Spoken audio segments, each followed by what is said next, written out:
Dziękujemy za wybór przemiennika częstotliwości Mitsubishi Electric serii FRE 800. W tym filmie omówię i pokażę Wam podstawowe parametry aplikacyjne, które musimy ustawić przy pracy z każdą niemalże aplikacją. W tym odcinku pokażę i opowiem, jak ustawić odpowiednie źródło sygnału start-stop oraz źródło sygnału prędkości. Jesteście gotowi? No to zaczynamy. Jedną z głównych czynności, jakie zawsze musimy wykonać, operując przemiennikiem częstotliwości, to określenie, w jaki sposób będziemy startować i stopować przemiennik oraz w jaki sposób i za pomocą jakiego sygnału będziemy go informować o zadanej prędkości. W tym celu musimy w odpowiedni sposób ustawić parametr numer PR79. I tak sygnał start-stop oraz sygnał prędkości możemy zadawać za pomocą panelu wbudowanego na falowniku lub zewnętrznego panelu. Nazwijmy ten tryb ręcznym. Wejść cyfrowych oraz wejść analogowych. Możemy podpiąć odpowiednie aktuatory w postaci przycisków czy potencjometru do fizycznych wejść znajdujących się na przemienniku. Nazwijmy ten tryb zewnętrzny.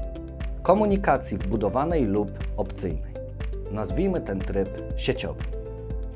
W tym odcinku przerobimy dwie pierwsze metody, czyli pokażę Wam, jak ustawić start-stop oraz zadawanie częstotliwości z panelu i to samo wykonamy za pomocą zewnętrznego przycisku podłączonego do jednego z wejść cyfrowych oraz potencjometru podłączonego do wejścia analogowego pod zaciskiem numer 5. Ustawiamy parametr PR79 na wartość 1. Teraz przemiennik słuchać się będzie przycisków Start-Stop na klawiaturze, a częstotliwość zadawać będziemy z poziomu klawiatury. Zobaczcie sami.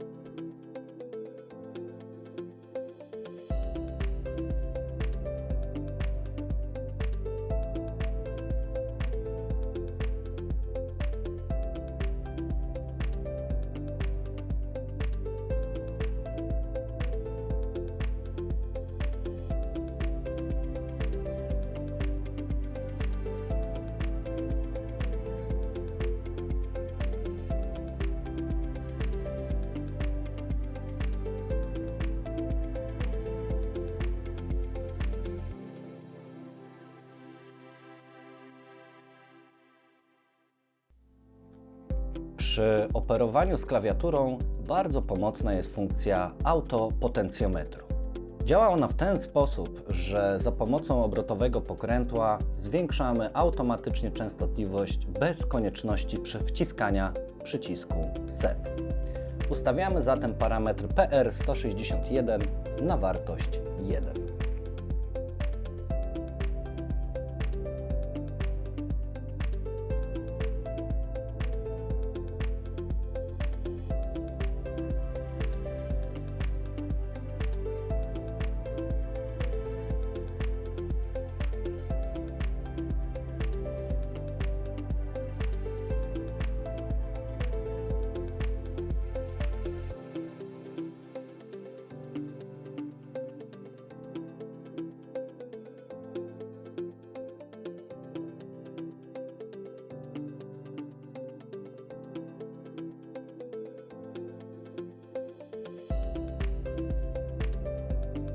Teraz przełączymy się na tryb zewnętrzny. Mamy podłączony przycisk pod wejście cyfrowe STF, a potencjometr pod zaciski numer 2, 5 i 10. Przestawiamy parametr PR79 na wartość 0. Teraz przemiennik słucha się rozkazu start-stop płynącego z listwy wejść-wyjść.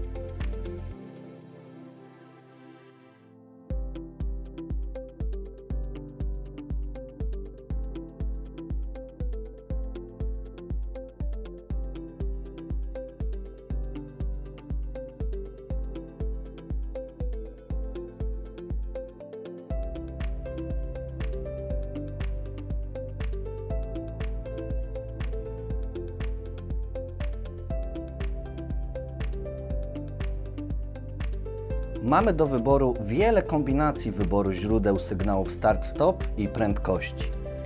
W zależności od potrzeby możemy ustawić start z listwy wejść-wyjść, a zadawanie prędkości z panelu. Dostępne są również inne kombinowane opcje. Zmianę źródła wykonać możemy również za pomocą wejścia cyfrowego. W tym celu należy do dowolnego wejścia przydzielić funkcję numer 16. Po wyzwoleniu wejścia przemiennik zmieni źródło wedle dokonanych nastaw. To już wszystko na dzisiaj. Co warto zapamiętać z dzisiejszej lekcji? Użytkownik definiuje, z jakiego źródła i jakim sygnałem będzie sterować pracą i prędkością przemiennika.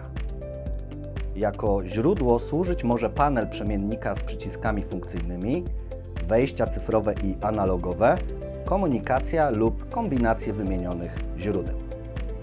Źródło określa się w parametrze PR79. Zmianę źródła dokonać możemy również za pomocą wejścia cyfrowego.